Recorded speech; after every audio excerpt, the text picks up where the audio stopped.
Kita rindu sosok B.J. Habibie. B.J. Habibie adalah presiden ketiga yang diakui, tapi beliau dilengsarkan karena kejujurannya. Beliau dilengsarkan karena beliau berjuang untuk bagaimana tidak ada korupsi. B.J. Habibie adalah orang soleh yang kita tahu dalam sejarah, orang hebat, diakui di dunia walaupun di Indonesia disepelekan. Apa yang beliau lakukan walaupun beliau sudah tiada, meninggal dunia? Indah kisahnya, dan saya pun terinspirasi dengan beliau yang hebat ini. Beliau orang kampung dari Makassar, Parepare, suatu ibu kota hari ini, Parepare. Saya pernah diundang ke sana oleh wali kotanya. Saya lihat patungnya Habibie dan Ainun, dan ternyata beliau orang kampung, orang biasa, orang sederhana. Allah berikan kecerdasan di otaknya. Kenapa kita merindukan sosok pemimpin pejabat seperti beliau, yang tidak durhaka kepada orang tuanya, memuliakan orang tuanya, tidak pencitraan belaka. Dan hebatnya lagi, ketika beliau ke ITB meloncat kuliahnya. Dan hebatnya lagi, ketika beliau melanjutkan studinya ke Jerman. Disinilah saya pribadi mendapatkan inspirasi. Pesawat terbang Bapak Ibu yang kita naik itu, di ketinggian tertentu, kalau nggak pas bikinnya bisa retak, Pak. Pesawat itu bisa retak. Siapa yang bisa menyelesaikan itu? B.J. Habibie, Pak. Di dunia yang bisa menyelesaikannya B.J. Habibie. Sampai beliau digelari oleh teman-temannya di Jerman apa? Mr. Crack, Mr. Retak. Bukan retak otaknya, Pak. Pejabat kita banyak retak otaknya, Pak.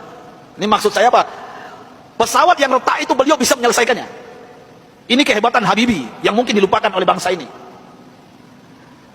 Tapi ada yang lucu, aneh bin ajaib, ternyata beliau bukan orang tercerdas di dunia. Sampai beliau di Jerman, apa yang terjadi? Beliau tidak pernah ranking 1, ranking 2. Beliau ranking 3. Sampai beliau cemburu kepada 2 orang yang ranking 1, ranking 2. Dan ini orang Yahudi, Pak. Orang kafir, laki dan perempuan. Saking herannya beliau, padahal beliau apa yang beliau isi itu benar semuanya. Tapi saking penasarannya, bertanya kepada Yahudi 2 ini. Apa kata beliau? Aku mau tanya kepada kalian berdua, apa rahasianya sampai kalian hebat di dunia, ranking 1, ranking 2? Saya kenapa tetap ranking 3? Apa jawaban Yahudi 2 ini, laki dan perempuan ini? Oh, Rudi. Beliau dipanggil Rudi, bukan Habibie. Ya, Baharudin Yusuf Habibie. Rudi, this is our secret. Ini rahasia kami, nggak mungkin kami kasih tahu. Besok beliau tanya lagi, apa rahasianya? Besok tanya lagi, berhari-hari beliau bertanya. Akhirnya bosan Yahudi 2 ini, sampai Yahudi ini mengatakan, Bapak Ibu, rahasianya. Come here, Rudi. Sini, Rudi, kami mau mengatakan kepada engkau, tahukah engkau rahasia kenapa kami cerdas? Kenapa kami ranking 1, ranking 2 hebat? Apa jawabannya? Ini yang membuat B.J. Habibie malu dan meneteskan air mata. Pahlawan yang hebat ini, ketika Yahudi ini mengatakan, kami di sepertiga malam terakhir, jam 3 bahasa kita di Jakarta, bangun. Setelah itu kami mandi. Setelah mandi kami pakai baju yang wangi. Setelah itu kami ambil Al-Quran. Kami baca Al-Quran. Kaget B.J. Habibie. You read Al-Quran? Yes. Kalian kan kafir Yahudi, kenapa baca Al-Quran? Kami yakin dengan Al-Quran. Walaupun kami tidak mempercayai Al-Quran, mempercayai Islam, tapi kami yakin dengan Al-Quran. Heran B.J. Habibie, orang kafir Yahudi yang juara 1, juara 2 di Jerman ini, setiap jam 3 pagi mandi, pakai minyak wangi, baca Quran. Apa jawaban mereka? Kami baca Quran. Tahukah engkau, Rudi, setelah kami baca Al-Quran, saraf kami ini rileks, otak kami cerdas, metabolisme tubuh kami dahsyat, imun. Nah ini bapak-bapak, ibu-ibu yang takut dengan corona, ini bukan saya ngomong, ini orang kafir yang ngomong ini. Ya. Imunitas kami naik tinggi. Kenapa? Al-Quran. Al-Quran kami baca. Sampai B.J. Habibie nggak yakin, nggak percaya. Apa kata Yahudi berdua ini, Bapak Ibu? Kalau kalian nggak yakin, silakan, surah apa? Kami baca.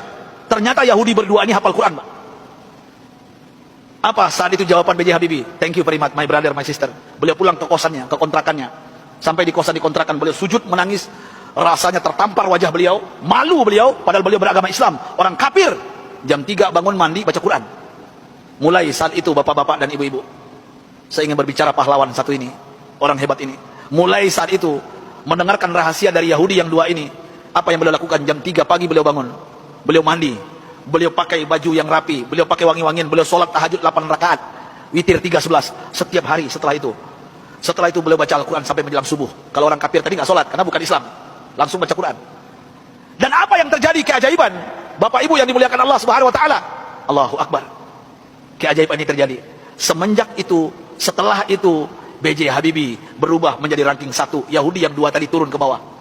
Dan orang Yahudi berdua ini menyesal memberikan rahasia kepada B.J. Habibie. Artinya apa? Kalau ingin merdeka kita di Indonesia, Jangan tinggalkan Al-Quran. Kalau ingin sukses anak-anak kita, bapak, ibu, cucu kita, sampaikan kepada mereka, Al-Quran adalah obatnya.